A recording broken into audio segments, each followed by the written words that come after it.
말씀을 봉독하겠습니다. 오늘 우리에게 주시는 하나님 말씀 구약 성경 역대하 14장 9절부터 13절의 말씀입니다. 구약 성경 674페이지에 있습니다. 역대하 14장 9절부터 13절의 말씀을 저와 함께 교독하시고 마지막 절은 합독하겠습니다. 9절입니다. 구스 사람 세라가 그들을 치려하여 군사 100만 명과 병거 300대를 거느리고 마레사에 이르매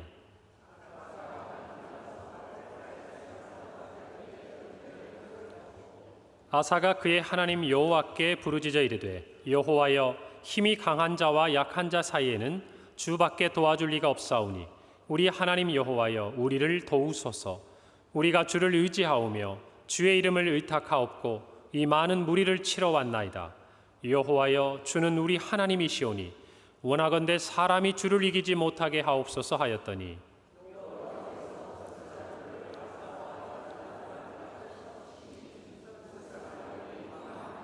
다 함께 읽습니다. 아사와 그와 함께한 백성이 구스 사람들을 추격하여 그랄까지 이르매 이에 구스 사람들이 엎드러지고 살아남은 자가 없었으니 이는 여호와 앞에서와 그의 군대 앞에서 패망하였음이라. 노력한 물건이 매우 많았더라. 아멘. 할렐루야. 한 주간 평안하셨습니까? 저는 이제 이번 주 지나면 올 여름이 다 지난 것 같습니다. 목사님 무슨 말씀이세요? 이제 한여름인데 오늘 이제 주일 예배 이 시간에 진행되고 있을 텐데 우리 초등부가 오늘까지 해서 이제 여름 수련회를 여름 성경학교를 마치고요. 지금 이제 태기산에 가 있는 우리 청년부가 내일까지 하면 이제 여름 수련회를 마치게 됩니다. 저한테는 이 여름 사역이 끝나면요, 여름이 지나는 거예요. 그냥 끝나는 게 아니라 은혜롭고 안전하게 아무런 어려움 없이 은혜 가운데 마치면 제 마음속에 이제 여름이 지나가는구나. 저는 그런 생각이 드는 것 같아요. 여러분도 그러시죠? 저만 그런 거 아니죠? 그래요. 그런 마음을 좀 함께 했으면 좋겠고 우리 성도님들이 기도해 주셔서 지금까지 어려움 없이 참 제가 오늘 아침 우리 장로님들하고 예배드리기 전에 이야기를 했는데 어쩌면 그렇게 비가 올 때는 다 피해가고 오고 가는 길 있을 때는 좋은 일 일으켜 주시고 참 감사하더라고요. 그리고 코로나가 또 이렇게 여러 가지 일이 있지만 그 가운데서도 하나님께서 또 이렇게 보호하시고 인도해 주셔서 지금까지 은혜 가운데 마치게 하신 거 보면 우리 청년부도 하나님께서 은혜 주실 줄 믿습니다. 그리고 제가 진짜 좋았던 게 우리 영유치부부터 유년부, 초등부 또 중고등부 우리 갈 때마다 너무 많은 우리 청년들이 거기서 교사로만 섬기는 것뿐만 아니라 이 딱 성경학교 수련회 기간에 또 이렇게 보조 교사로 와가지고 함께 섬기는 모습을 보는데 얼마나 예쁜지. 그래서 제가 오늘 이 2부 예배 마친 다음에 오후에 우리 장로님들 몇 분하고 태기산에 가려고 해요. 뭐 애들이 좋아할까요 근데? 제가 좋아서 가는 거예요. 그래서 가서 애들 얼굴 보고 우리 기도라도 하고 격려해주고 우리 성도님들 마음 이렇게 전해주고 오려고 합니다. 잘했죠? 네, 그래요. 기도해 주세요. 잘 다녀오시도록, 올 수 있도록. 오늘 성경에 등장하는 아사 왕이 있습니다. 이 아사 왕은 남북 이 분열 왕국 시대에 남유다의 세 번째 왕입니다. 그가 41년간 이제 유다 땅을 다스리게 됐는데요. 그가 왕이 된 다음에 성경 우리 1절부터 8절 14장 앞부분을 보면 그가 과감하게 종교 개혁을 단행합니다. 하나님께서 기뻐하실 만한 일들을 한 것이죠. 그리고 각 성읍마다 견고하게 성을 쌓고 나라를 아주 튼튼하게 합니다. 그래서 하나님께서 마음에 드셔서요. 이 아사 왕이 다스리는 시절에 그 땅에 이렇게 평안하도록 하나님이 평화를 주셨습니다. 그리고 성경에 보니까 바로 앞에 그에게 또 용맹한 용사들, 군사들도 있었는데 58만 명이나 되는 정말 용사들이 이 아사왕 주변에는 있었습니다. 그러니까 나라가 굉장히 부강하고 안정적인 그런 시간을 지나고 있을 때죠. 오늘 본문은 그 아사왕 시절에 그런데 이 전쟁의 이야기가 기록되어 있습니다. 오늘 성경의 9절입니다. 함께 우리 성경 말씀 제가 읽어볼게요. 구스 사람 세라가 그들을 치려하여 군사 100만 명과 병거 300대를 거느리고 마레사에 이르렀다. 성경이 기록하고 있습니다. 자, 여기서 구스 사람이라고 세라라고 기억하고 있는데, 구스는요 성경에 보면 이집트 남부에 있는 이디오피아 지역을 가리킵니다. 그래서 이 당시에 이제 세계 역사적인 상황을 볼 때 이디오피아가 굉장히 강성해가지고 막 100만 명의 군대를 거느리고 오늘 있는 것처럼 300대 병거 전차를 가지고 와가지고 싸움을 할 만큼 그럴 때가 아니고, 그 시대에는 이 애굽 이집트가 제국으로서 강성할 때예요. 그래서 아마 이 구스 출신의 세라라는 장군이 이집트 왕의 명령을 받고 유다를 치기 위해서 구스 사람이 주력을 이루는 이 군대를 이끌고 오지 않았나, 성경학자들은 많이 주장을 하는 것이죠. 어쨌든 이 전투가 굉장히 큰 규모의 전투죠. 여러분, 100만 대군, 우리 그렇게 얘기하잖아요. 뭐 하나 둘 셋 이렇게 100만이라는 게 아니라 정말 셀 수 없을 만큼 많은 큰 군대를 우리는 100만 대군이라고 이야기하잖아요. 거기다가 우리가 주목할 게 있습니다. 여기에 특별히 성경이 300대에 무엇이 있다고 기록하고 있어요? 병거, 전차가 있었다는 거예요. 오늘날로 이야기하면 탱크 같은 거예요. 탱크. 요즘 우리가 우크라이나의 전쟁을 보니까 뭐 이렇게 멀리서 포화에 맞고 막 폭파되는 탱크를 보니까 우습게 생각하는데, 여러분 2차 세계대전 당시에 탱크는요 어마어마한 정말 강력하고도 획기적인 무기들이에요. 그 주변에 보병들이 다니면서 탱크 한 대 때문에 도무지 어떻게 해볼 수 없는, 그래서 여러분 예전에 영화 보면 어떤 영화 있습니까? 수류탄을 딱 가가지고 탱크 안에다 집어넣기까지, 때로는 막 자기의 목숨을 희생하면서까지 그 탱크 하나를 폭파시키기 위해 막 군인들이 달려가잖아요. 그런 것처럼 이 탱크가 전쟁에 그 당시에 현대전에서 강력했었는데, 그 당시 지금 이 성경이 기록하는 고대에는 병거, 전차가 그런 무기였어요. 그래서 이걸 300대를 들고 왔으니까 이 싸움이 뭐 이렇게 너무나 힘든 상황에 처한 것이죠. 그런데 그때에 아사가 이제 이 군대를 이끌고 와서 이 구스 사람 세라의 군대와 맞붙어 싸우려고 할 때에 여러분 놀라운 기도를 합니다. 11절, 이 11절 말씀은요 우리 한번 다시 다 같이 읽어봐야 돼요. 조금 전에 저만 읽어봤는데 좀 길지만 함께 읽어봅니다. 시작. 아사가 그의 하나님 여호와께 부르짖어 이르되, 여호와여, 힘이 강한 자와 약한 자 사이에는 주밖에 도와줄 리가 없사오니 우리 하나님 여호와여, 우리를 도우소서. 우리가 주를 의지하오며 주의 이름을 의탁하옵고 이 많은 무리를 치러 왔나이다. 여호와는 주는 우리 하나님이시오니 원하건대 사람이 주를 이기지 못하게 하옵소서 하였더니. 이 기도 너무 놀랍지 않습니까? 여러분, 어쩌면 굉장히 좀 솔직하고 절박하면서도 간절한 기도. 힘이 강한 자와 약한 자 사이에는, 여러분 힘이 강한 자는 지금 누굽니까? 이 상황에서 자기의 군대입니까? 구스 사람 세라의 군대입니까? 구스 사람 세라의 군대예요. 100만 대군과 그 다음에 병거 300대가 왔으니까. 그런데 놀라운 기도를 합니다. 힘이 강한 자와 약한 자 사이에는 누구밖에 도와줄 사람이 없습니다. 주밖에, 주님밖에, 하나님밖에 없다라는 것이에요. 이 고백을 하면서 우리가 하나님을 의지하고 하나님의 이름을 의탁하고 저들을 치러 이곳에 왔습니다. 그 다음에 기가 막힌 기도를 합니다. 여호와여, 주여, 사람이 누구를 이기지 못하게 하옵소서? 주를 이기지 못하게 하옵소서. 여러분, 이 놀라운 기도, 오늘 사실은 제가 이후에 하는 모든 말 잊어도 좋아요. 우리 모든 성도님들이 이 기도, 아사왕의 기도 한 절을 다 붙들고, 주님, 정말 나를 도와주시리는 주님밖에 없습니다. 주님은 나의 하나님입니다. 내가 사는 모든 삶의 자리에서 세상이 주를 이기지 못하도록 나를 인도하여 주시고 나에게 승리를 주옵소서. 여러분, 이 고백이 저와 여러분의 고백이 되기를 바라는 것이에요. 여러분, 스포츠 좋아하십니까? 남자분들은 많이 좋아하고 또 우리 여자분들도 뭐 때로에 따라서는 야구, 배구, 농구, 뭐 축구 좋아하죠. 국가대항전 축구하면 난리가 나지 않습니까? 여러분, 여기에 보면 그 뭐랄까요, 우리가 축구를 보거나 또 야구 경기를 보거나 또 스포츠를 볼 때 우리가 가장 희열을 느낄 때가 언제입니까? 다 진 줄 알았는데 마지막에 대역전을 하는 거 아주 재밌죠. 또 하나 있어요. 그보다 더한 것. 대부분 그런 경우가 또 앞에 이런 역전을 가져오기도 하는데, 누가 봐도 게임이 안 돼요. 승리를 기대하기가 어려워요. 그런데 놀랍게도 그 게임의 예상을 벗어나서 약하다고 생각되는 팀이나 개인이 강하다고 생각되는 팀이나 사람들을 상대로 게임에서 이겼을 때 여러분 굉장히 재밌지 않습니까? 그걸 보면 저는 그런 생각을 해봐요. 우리가 자연스럽게 응원할 때 강자보다는 대체로 사람들이 누구를 응원합니까? 약자, 약해 보이는 사람을 응원하잖아요. 이것이 스포츠의 묘미, 희열을 뭔가 좀 더 만끽하고 싶은 사람들의 마음인가 보다 이런 생각이 들었습니다. 여러분 축구에 이런 말이 있습니다. 공이 둥글다. 무슨 말이냐면 공이 둥글어 가지고 이게 어디로 튈지를 모르잖아요. 맞는 방향에 따라서. 그만큼의 이 승부를 예측하기가 어렵다. 야, 이 팀이 반드시 이길 거라고 생각하는데 뜻밖의 결과들이 많이 나타나는 거죠. 우리 이거 체험한 사람들 아닙니까? 2002년 뭐가 있었습니까? 월드컵 있었잖아요. 그 월드컵 때 정말 그 빨간 티, 붉은색 티를 입고 어마어마한 사람들이 서울시청 앞뿐만 아니라 전국 방방 곳곳에서 대형 스크린을 펼쳐놓고 응원했습니다. 거의 미쳤어요. 왜 미쳤습니까?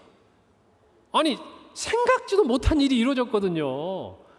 물론 우리가 히딩크 감독이 대단한 세계적인 감독을 데려와서 했지만 여러분 그 전에 평가전에서 완전히 그냥 5대0, 4대0 게임이 안 되고 그 전에 우리가 16강 가는 것도 기적이었어요. 그런데 여러분 16강에서 우리가 누구를 이겼죠? 이탈리아. 지금 대답하는 사람은 스포츠 좋아하는 사람이에요. 이탈리아를 이겼어요. 여러분 이탈리아가 어느 나라입니까? 브라질, 이탈리아, 독일. 정말 축구에 있어서 우리가 딱 전통적인 축구 강호 아니에요. 종주국. 그 다음에 8강전에서 우리가 어느 팀을 이겼습니까? 이건 어렵죠. 스페인. 스페인하고 하는데 정말 경기는 일방적이었어요. 몇 번 골대를 맞고 나오고 골인데 그게 다행히 가까스로 업사이드 해가지고 우리가 살아나고 승부차기 해가지고 간신히 이겼던 거 기억나시죠?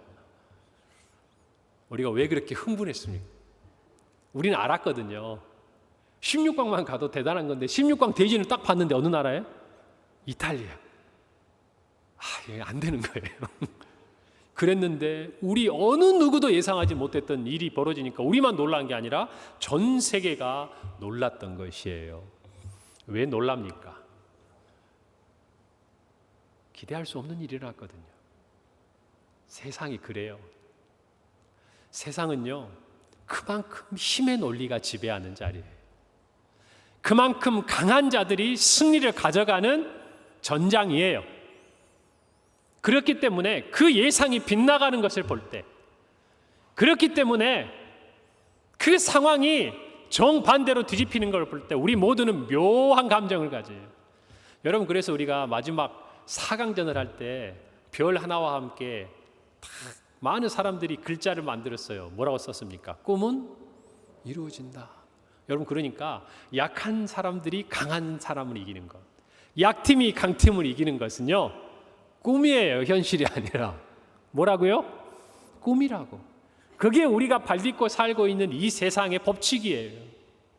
여러분, 그런데 이 법칙이 벗어나는 삶을 살고 있고 그 꿈이 현실이 되는 삶을 사는 것이 바로 저와 여러분인 줄 믿으시기 바랍니다.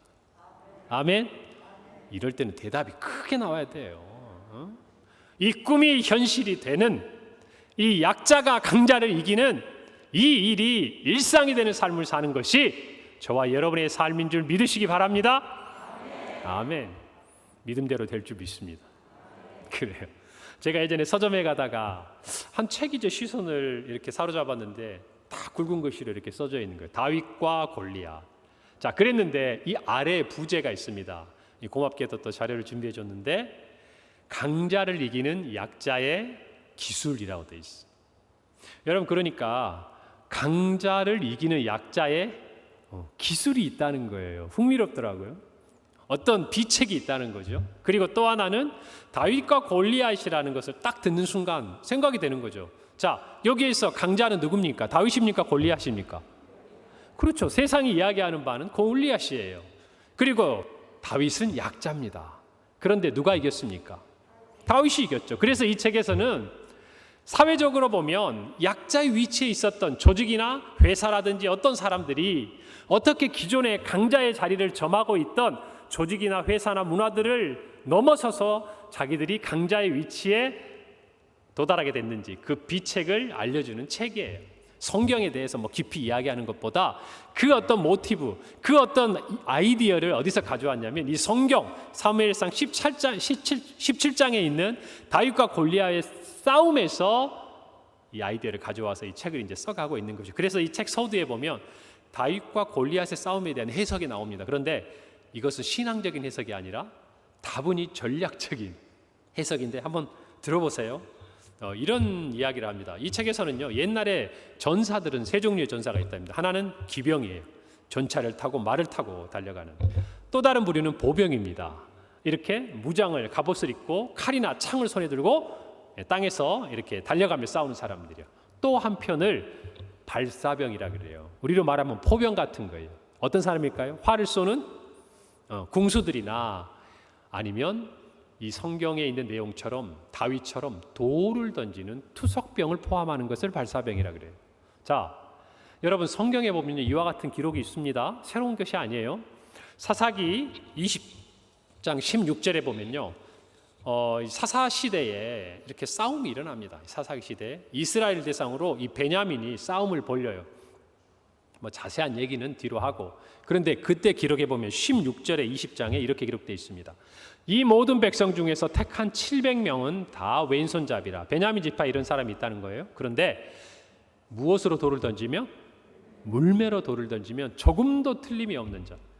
그러니까 고대의 전쟁에 있어서 이 물매를 이용해서 돌을 던져가지고 사람을 공격해서 전쟁을 승리로 이끌어가는 이 사람들의 어떤 병사의 무리가 있었다라는 것이에요. 자, 그런 해석을 하면서 자, 골리앗은 무거운 갑옷을 입고 창을 들고 칼을 들고 있기 때문에 뭐라고 표현하냐면 그를 중보병, 중무장을 한 보병이다 그래요. 자, 그 다음에 만약 이 세 종류의 군사 중에 다윗을 한 부류로 넣는다고 한다면 여러분 다윗은 어디에 속할까요? 기병, 보병, 발사병. 그렇죠, 발사병, 투석병이니까. 자, 그래서 이 사람은 어떤 주장을 하냐면요, 보병은 서가지고 근접전에서 싸워야 되는데 이 투석병은 멀리서 적을 가까이 대면하기도 전에 돌을 던져서 딱 맞춰서 이겼기 때문에 이 싸움에서 진짜 유리한 강자는 누구다?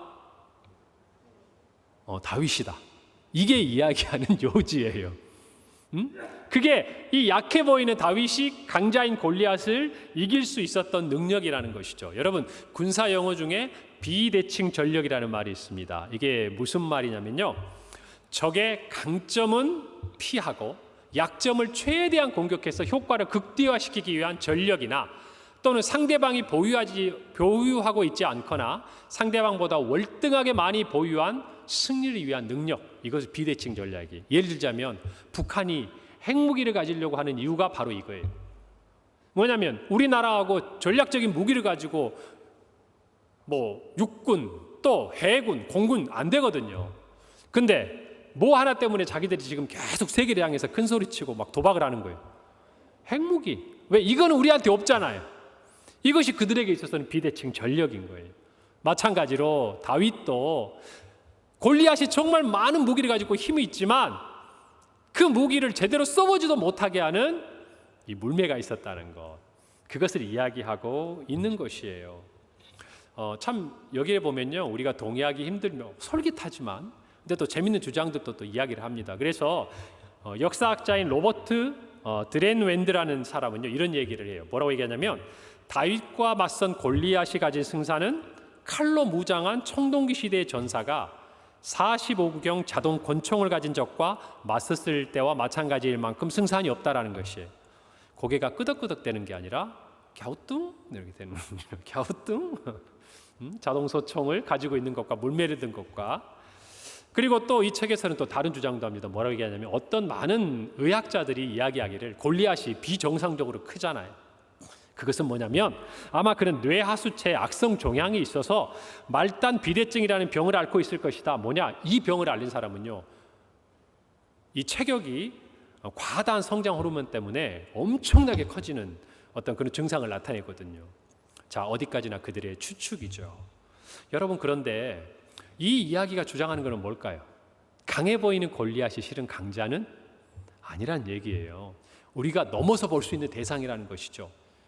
그러나 여러분, 이것은요, 부족한 인간의 지혜와 생각으로 하나님이 펼치신 역사와 능력을 설명하려고 하니까 여기까지밖에 안 되는 거예요. 성경은 그런 얘기를 하는 게 아니잖아요. 성경은 어디에도 다윗이 자기가 가진 비대칭 전략인 물매를 의지하고 나갔다고 얘기 안 해요.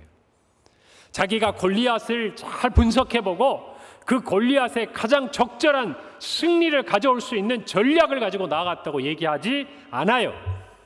다윗은 뭐라고 고백하는지 우리 사무엘상 17장 45절 한번 보십시다. 다윗이 블레셋 사람들에게 이르되 너는 칼과 창과 단창으로 내게 나아오거니와 나는 만군의 여호와의 이름 곧 내가 모욕하는 이스라엘 군대의 하나님의 이름으로 내게 나아가노라. 아멘. 다윗은 자기가 가지고 있는 물매, 그 물매를 던지는 능력을 의지한 게 아니에요. 한눈에 골리앗이 거인처럼 보이지만 약하구나, 그는 병자구나, 그렇게 생각한 게 아니에요. 두렵고 강한 그 골리앗이지만 그 골리앗을 바라본 게 아니라 다윗은 누구를 바라봤습니까? 하나님을 바라본 거죠. 그에게 정말 힘이 됐던 것, 그의 전략은 골리앗이 가지지 못한 그의 가장 강력한 비대칭 전략은 물매가 아니라 뭐였어요? 그럼요, 하나님이었다니까요. 성경은 그걸 얘기하고 있는데 세상의 부족한 지혜로 하나님을 판단하고 평가하려고 하니까 이런 말도 안 되는 얘기가 나오는 거예요. 사랑하는 성도 여러분, 우리는 분명해야 합니다. 다윗은 그 뒤로 이어지는 사무엘상 17장 46절 47절에서 이렇게 이야기해요. 오늘 여호와께서 너를 내 손에 넘기시리니 선언합니다. 내가 너를 쳐서 내 목을 베고 블레셋 군대의 시체를 오늘 공중의 새와 땅의 들짐승에게 주어 온 땅으로 이스라엘에 하나님이 계신 줄 알게 하겠다 그랬어요. 온 땅에 이스라엘에 누가 계신 줄? 하나님이 계신 줄. 그리고 계속 이어집니다. 또 여호와의 구원하심이 칼과 창에 있지 아니함을 이 무리에게 알게 하리라. 전쟁은 누구에게 속했다? 여호와께. 이걸 알게 하겠다는 거예요. 이것이 다윗의 승리의 비결이었다는 것입니다. 다윗의 말에 의하면 전쟁의 승리의 그 성패 결과는 자기가 가지고 있던 물매와 뛰어난 전략이 아니라 하나님이 누구를 위해서 싸우시는가에 판가름된다는 거예요. 동의하십니까? 핵심은 이거예요. 하나님이 누구 편에 계시는가?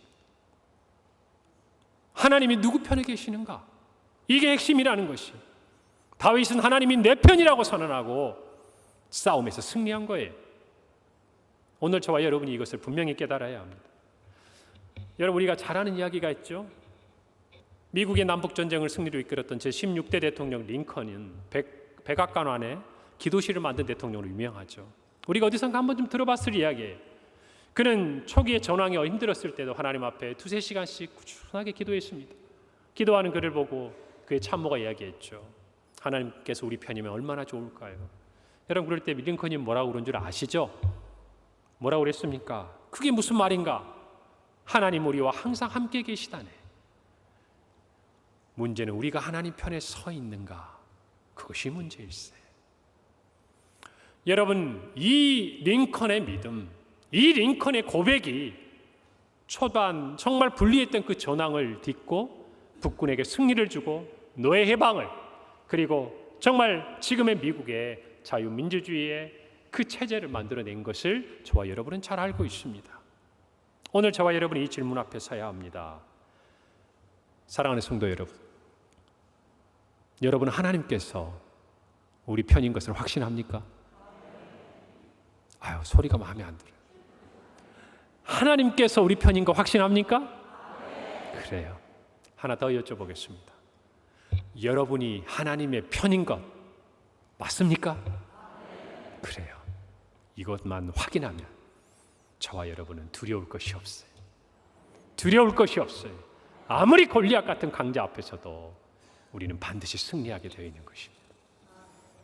오늘 본문은요, 아사왕의 군대와 구스 사람 세라의 군대가 싸우는데, 여러분 이것이 마치 골리앗과 다윗의 싸움과 비슷하지 않습니까? 여러분 보세요. 한편은 강합니다. 누가 강합니까? 구스 사람 세라의 군대가 강해 보입니다. 한편은 약해 보입니다. 그에 비해서요, 아사왕의 군대입니다. 비록 58만의 군대가 있지만 2, 30만에 비교하면 그들이 강자였을지 모르지만 100만의 군대와 300대 전차에 비교하니까 그들이 약해요. 그러나 전쟁의 승자는 누구였습니까? 약자인 아사왕의 군대였습니다. 아마 세상 사람들은 아사왕의 군대가 어떻게 이겼는지 그 비결을 찾아보려고 할걸요. 지형이 유리했을 것이다. 이순신 장군이 명량해전에서 전략을 가지고 승리했던 것처럼 뭔가 거기서도 어떤 일이 있지 않았겠느냐, 여러 가지 이야기를 할 수 있겠습니다. 그러나 성경은 거기에 대해서 아무 말도 하지 않아요. 단지 우리가 아까 읽었던 아사의 기도를 생각하게 하는 것이죠. 아사는 이렇게 고백했습니다. 하나님, 우리는 약합니다.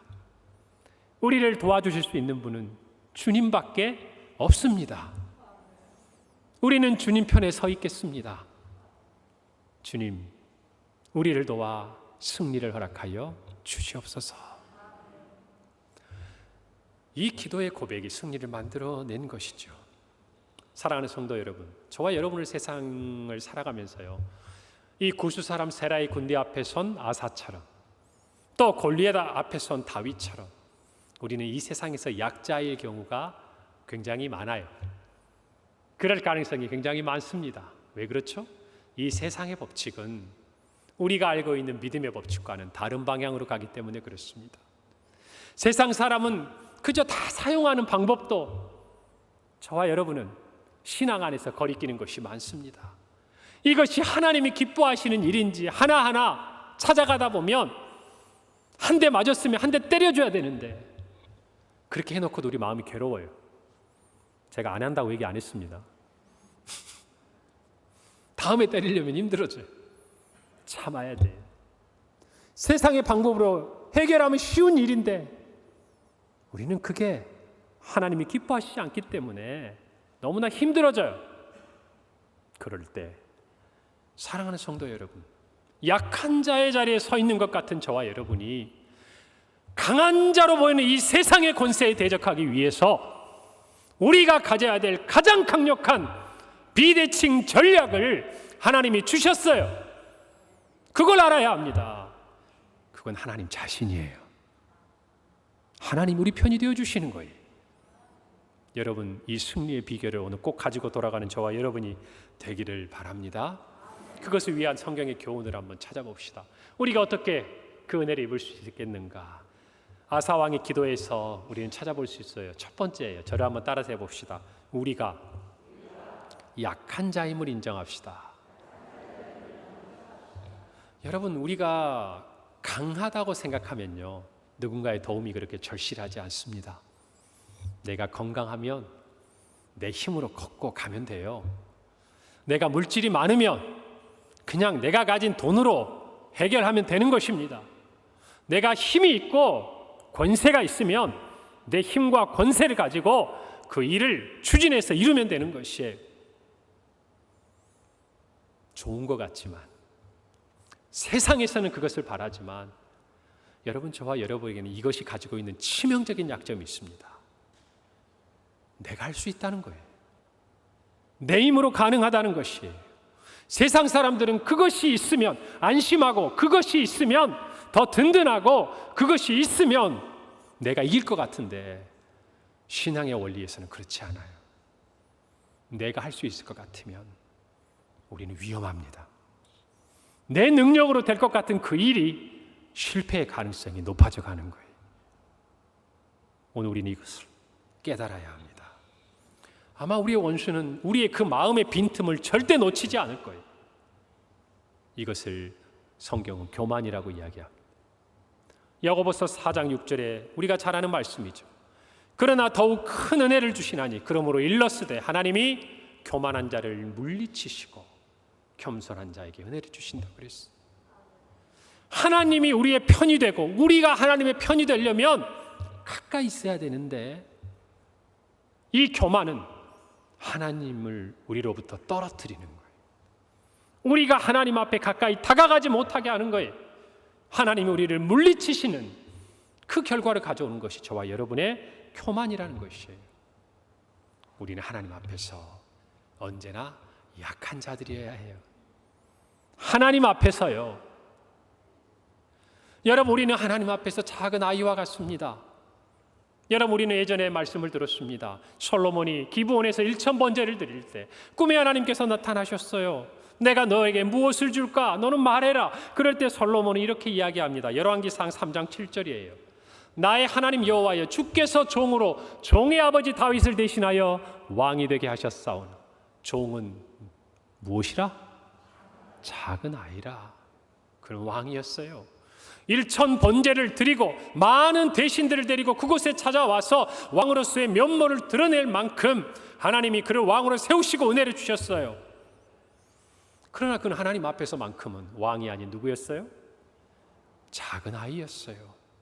여러분, 우리는 하나님이 우리의 편이 되어주시기 위해서 우리는 약한 자리에 스스로 설 줄 알아야 돼요. 내가 약한 자라는 것을 하나님 앞에서 늘 발견해야 돼요. 나는 능력이 없어. 나는 너무나 무능해요. 나는 너무나 연약해요. 하나님 앞에서 우리는 이 고백이 끊이지 않는 우리의 삶의 고백이 돼야 돼요. 하나님, 나는 작은 아이예요. 나는 아무것도 알지 못해요. 나는 너무나 어리석어요. 주님, 나를 가르쳐 주세요. 이런 자에게 하나님은 편이 되어 주시는 거예요. 하나님 아버지, 강한 자와 약한 자 사이에 하나님, 나는 약합니다. 저들은 강합니다. 이것이 전제예요. 사랑하는 성도 여러분, 우리 모두가 하나님 앞에서 그런 마음을 간직하기를 바라는 것입니다. 여러분, 우리는 때로 세상의 강자의 자리에 있을 수도 있습니다. 회사로 따지면 오너라든지 또 경영자의 자리에 있을 수도 있는 거고, 또 우리가 어느 자리에 가면 가르치는 자리에 있을 수도 있을 거고, 그렇죠? 또 군대에서는 지휘관의 자리에 있을 수도 있을 거고, 가정에서는 가장의 자리에 여러분 서 있을 수도 있습니다. 또 저처럼 교회 안에서 담임 목사로서 무엇인가 책임을 맡은 자로 서 있을 수도 있습니다. 어쩌면 세상은 그들을 일컬어서 강자들이라고 얘기할지 몰라요. 여러분, 그러나 설령 우리가 어떤 그 강자의 자리에 있다 칩시다. 세상 사람들이 이야기하는, 요즘에 이 세상이 단순히 강함과 약함을 그런 걸로 규정하지는 않지만요, 여러분, 그러나 우리는 이것을 깨달아야 돼요. 우리가 강해서 강자의 자리에 있는 게 아니라는 겁니다. 저와 여러분이 힘이 많고 능력이 많아서 진짜 강해서 우리가 그 자리에 있는 게 아니라는 거예요. 우리가 그 자리에 있었던 것, 있을 수 있는 것은 오직 우리를 강하게 하신 하나님의 은혜인 줄로 믿으시기를 바랍니다. 이 고백이 있을 때에야 세상은 우리를 강자라고 이야기할지 모르지만 우리는 참으로 주님 앞에 약한 자들인 거예요. 진정한 강한 자들이 되는 것이죠. 이 은혜를 사모하기를 바랍니다. 우리는 대부분 약자의 자리에서 이 말씀을 생각하겠지만 이것은 상대적인 개념이잖아요. 누구 앞에서는 우리가 약자일 수 있어도 누구 앞에서는 강자일 수 있지 않습니까? 세상은 그렇게 이야기를 합니다. 여러분, 그러나 우리는 하나님 앞에서 절대적으로 피조물이에요. 그분 앞에서는 아이일 뿐이에요. 그분의 도움이 필요할 존재일 뿐이에요. 하나님이 도와주시지 않으면 하루도 살아갈 수 없는 은혜의 하루살이들이라는 것을 인정해야 돼요. 그것이 하나님이 우리의 편이 되어주시는 통로예요. 우리가 약함을 인정해야 누군가 내 편이 필요하다고 느낍니다. 여러분, 시편 118편 그 기자는 이렇게 이야기합니다. 여호와는 내 편이시라 내가 두려워하지 아니하리니 사람이 내게 어찌할까? 여호와는 누구 편이라고요? 내 편이라고. 여러분이 잘 나가고 힘있고 건강할 때 내 편이 필요합니까? 억울하고 정말 낙심되고 정말 내가 너무나 힘이 없어. 누군가는 한 사람이라도 내 편이 돼줘야 돼. 여러분, 그럴 때 내 편이 간절한 거 아니에요? 마찬가지. 우리 삶에 있어서도 강한 자 앞에 선 약자의 모습, 세상의 기준으로 그렇게 우리에게 다가올지라도 여러분 낙심하지 마세요. 그때 우리는 더욱 간절해지는 거예요. 그때 우리는 더욱 하나님이 내 편이 되어 주시라고 주님 앞에 두 손 번쩍 들고 나갈 수밖에 없는 거예요. 그것이 진정한 강자로 가는 길이라는 것입니다. 사랑하는 성도 여러분, 오늘 우리 하나님 앞에 한없이 낮아지고 약한 자들이 되기를 바랍니다. 부끄러운 것이 아니에요. 주저할 것이 아니에요. 그런 자를 하나님은 승리로 인도하시는 것입니다. 오늘의 교훈 두 번째, 한번 저를 따라서 해봅시다. 우리의 도움은 주밖에 없음을 고백합시다.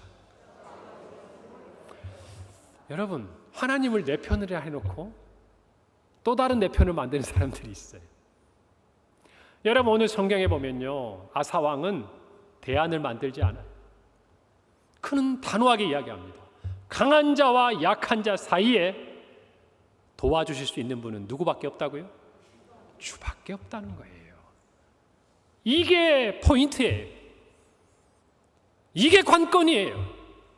저와 여러분도 때때로 하나님 앞에서 약하다고 이야기하고 나아가지만 우리가 실패하는 가장 큰 이유는 우리의 약함이 하나님만을 우리의 대안으로 삼고 하나님만을 의지하는 것이 아니라 또 다른 뭔가도 함께 쥐고 있기 때문에 하나님이 우리 편이 되어주고 싶어도 되어주실 수가 없는 거예요. 여러분, 이걸 저와 여러분이 알아야 하는 것이에요. 사랑하는 성도 여러분, 하나님은 온전히 신뢰하는 자에게 은혜를 베푸시는 줄 믿으시기 바랍니다. 언젠가 말씀드렸던 것처럼 갈멜산 850대 1에 그 세상의 기준으로는 강자로 보이는 사람들과 한 명, 이 약자인 엘리사. 그러나 승리는 누가 있습니까? 하나님 편에 있었던 엘리야가 이겼지 않습니까? 그때 그가 당당하게 외칩니다. 이스라엘 백성들에게 너희가 언제까지 머뭇머뭇하려느냐, 이렇게 이야기해요. 너무나 멋져요. 만약 여호와가 하나님이거든 여호와를 따르고 바알이 하나님이거든 바알을 따르라. 나는 여호와를 따르겠다는 거죠. 사랑하는 성도 여러분, 하나님은 한 분인 거예요. 한 분인 거예요. 다른 것이 여기에 끼어들 수가 없어요. 예수님은 마태복음 6장 24절에서 우리에게 분명하게 얘기하셨습니다.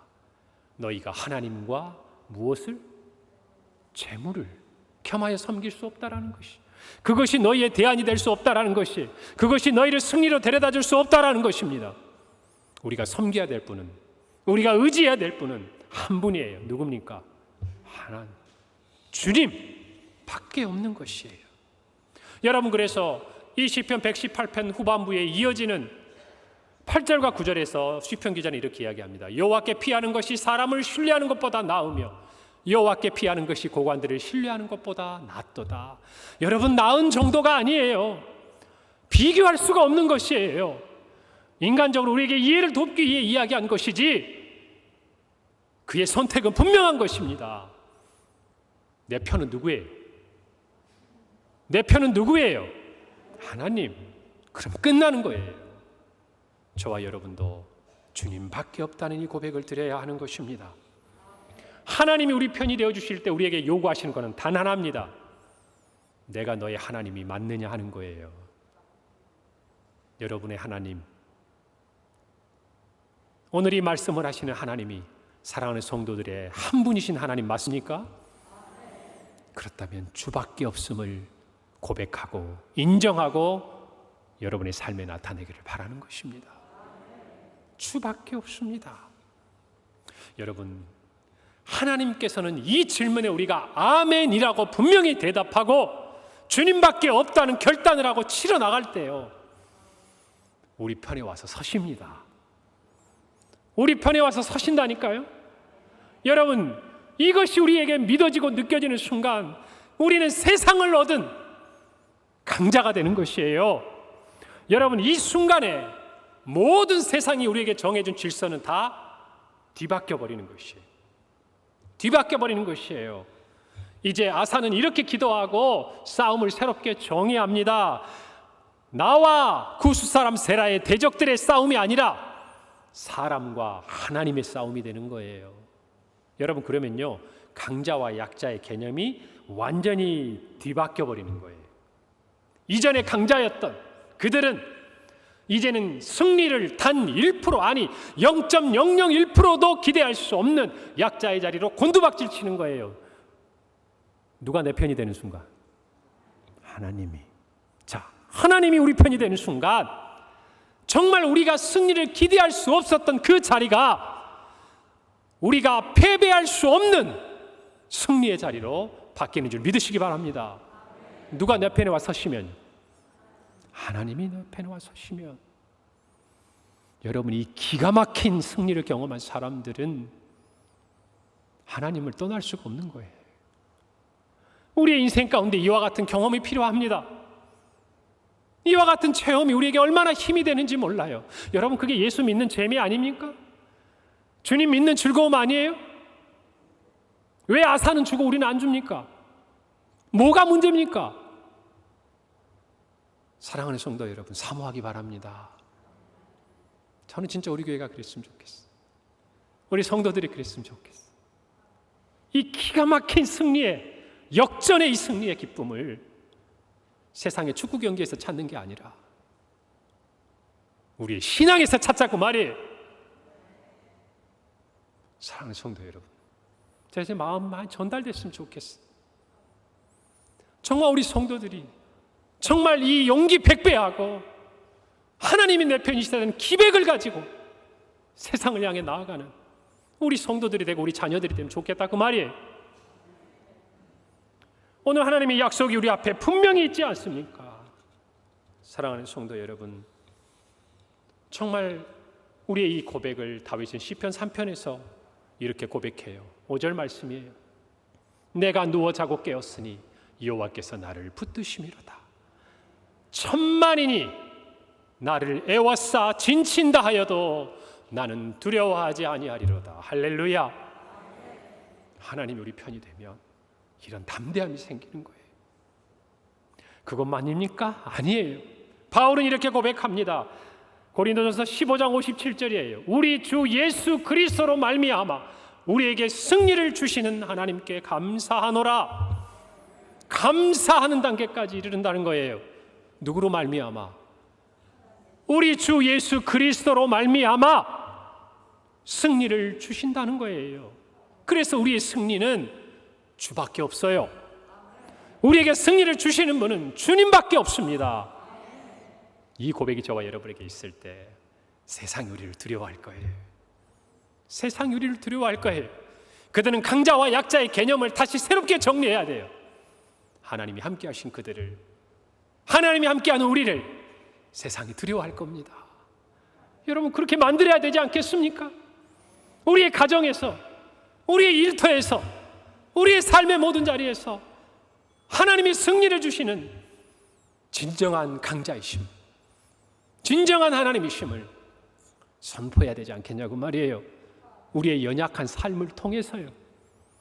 우리가 연약할수록 그분의 강함이 드러나지 않겠냐고 말이에요. 우리가 작을수록 그분의 능하심이, 크심이 나타나지 않겠냐고 말이에요. 오늘 저와 여러분의 삶에 그와 같은 증거를 나타내는 은혜가 있기를 바라는 것입니다. 사랑하는 성도 여러분, 내일은 77주년을 맞이하는 광복절이에요. 77주년, 의미심장한 숫자네요. 그렇죠? 여러분, 이 광복절 의미들을 가만히 생각해 보세요. 우리에게는요, 힘이 없었어요. 너무나 약했어요. 우리 힘으로 애를 썼지만 이 나라를 그 강한 그 일제의 식민지하에서 도무지 이겨내도록 우리에게는 그와 같은 힘이 준비되지 못한 때였어요. 여러분, 그러나 하나님께서 우리 편에 서주셨어요. 이걸 믿으시기 바랍니다. 세상의 역사와는 그 부분들을 다 들여다보지 못하지만 신앙의 눈으로는 이것이 분명히 보이는 것이에요. 여러분, 3.1운동 당시 기미독립선언서에 서명한 33명의 민족의 대표 가운데 우리 정말 그리스도인들이 제일 많았던 거 아시죠? 16명. 켈선주 목사님과 오산학교를 세웠던 이승훈 장로님을 비롯한 그들이 이 나라의 독립을 위해서 서명만 했겠습니까? 수많은 이 땅의 그리스도인들이 하나님 앞에 기도했겠지요. 하나님 제발 우리 편이 되어주세요. 하나님 제발 우리 편이 되어주셔서 이 나라에게 승리를 주세요. 저 강한 자들이 하나님 앞에서 물러가게 해주세요. 우리를 도와주실 수 있는 분은 주님밖에 없습니다. 이 기도 아니겠냐고요. 우리는 하나님의 편에 서 있는 민족인 줄로 믿습니다. 사랑하는 성도 여러분, 다음 주일에는 우리 우리야 무광복 선교사 후손들이 와서 예배를 드립니다. 그리스도의 사랑을 가진 그들이 기꺼이 약한 우리나라의 편에 서서 하나님의 복음을 전했습니다. 그것이 하나님의 뜻이었어요. 우리 민족의 편이 되어주고 싶으셨다 그 말이에요. 그래서 전 세계 그 어디보다 많은 선교사들, 뛰어난 선교사들, 준비된 선교사들을 이 조선에 집중적으로 보내주셨던 것이에요. 여러분 이 사실을 기억하기를 바랍니다. 내일 하루 지나가면서 우리 나라를 사랑하시고 약한 우리를 구원하시고 이 나라를 영적 강국이 되게 하신 하나님을 찬양하기를 바랍니다. 이제는 우리가 강한 자입니다. 저 중국, 러시아, 일본 아니요. 신앙의 지도를 펼쳐놓고 보면 이 동북아에서 가장 강한 나라는 대한민국인 줄 믿으시기 바랍니다. 왜 그렇습니까? 누가 우리 편이에요? 하나님 우리 편이에요. 이 믿음을 가지고 이 나라를 하나님이 정말 기뻐하시고 하나님 편에 서기를 정말 기뻐하는 이 나라가 되도록 여러분 우리 함께 기도하고 만들어 가십시다. 우리의 가정에서부터, 우리의 삶에서부터, 우리의 사역의 자리에서부터 그와 같은 승리를 만들어내는 저와 여러분이 되기를 간절히 바랍니다. 기도하겠습니다. 하나님 아버지 은혜를 감사합니다. 오늘 또 귀한 말씀을 주셨습니다. 우리의 가슴이 벅차오릅니다. 하나님 아버지, 하나님이 우리의 편에 계심을 믿습니다. 우리가 주님 편에 서기를 원합니다. 우리는 주님 앞에 한없이 작은 아이요 연약할 뿐이오나 하나님, 그것이 우리의 입술을 통해 주님밖에 없다고 고백되어진다면 우리는 주님의 손 안에서 이 세상을 변화시키는 강한 하나님의 군대가 되는 줄 믿습니다. 우리 모두를, 우리 평강교회를, 특별히 우리 다음 세대를 일으켜주시고 주님 사용하여 주시옵소서. 예수님의 이름으로 기도합니다. 아멘.